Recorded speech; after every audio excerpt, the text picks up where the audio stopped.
I told you guys I would start doing some kind of at-home butchery stuff to show you guys some different cuts to use.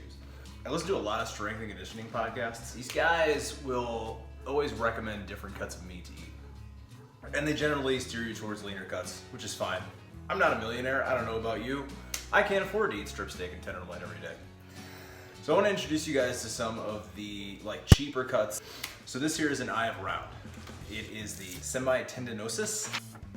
It's on YouTube. Cows have all the same muscles we do. This is almost 6 pounds of meat, and it was $6 a pound, so this is like $34. You could easily spend that much on one strip steak. One thing I really want to steer you towards doing is stop buying a pound of meat. Stop buying a half pound of meat. Buy 3 pounds of meat. Buy 4 pounds of meat. It's not going to go bad. It'll save you a ton of money, and bigger pieces are often easier to cook. So we're going to crack this guy open. Whenever I can, I'm going to try and use chef's knives and paring knives instead of butcher knives, because I know you guys don't have those. There's going to be what we call a lot of purge in this. It's basically just water. It's colored red. It's not really blood. So I'm going to open it up over the sink. As you can see, it's a big, long muscle. If you look very closely, the grain runs sort of vertically as I have it here. The grain is the way the muscle goes, just like our muscles in our body. Animals aren't that different than we are. You're just eating a muscle. So now, to butcher this, it's gonna get a little complicated, so pay very close attention. Now we're done. Really didn't even have to do that. It's just that these 2 half pieces will cook a lot more evenly than that one big piece.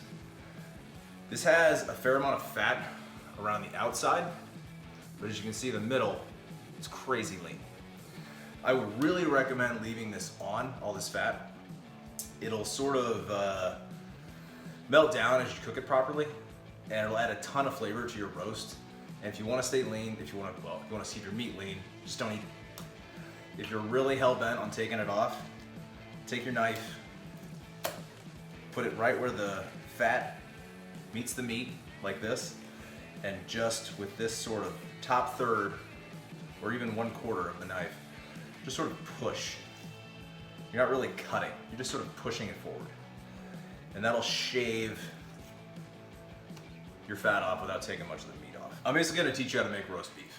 You can just season this, sear this on all sides, especially this front one, and just put it in your oven. I like to cook them low, 215, 225, even 200. They'll cook way more evenly that way, and just use your meat thermometer. When you're done with that, just sort of slice it down across this grain. But the way I like to cook, I like to build flavor. What I'm gonna do is set this aside, brine it, and in a few days, smoke it. So brining it will add a big step of flavor. Smoking it will add a lot more flavor. And it'll really help render down this fat on the outside. It'll make a really nice roast beef. And I'll show you the rest of that. Comment, DM me if you got questions, ideas, whatever. I wanna hear from you.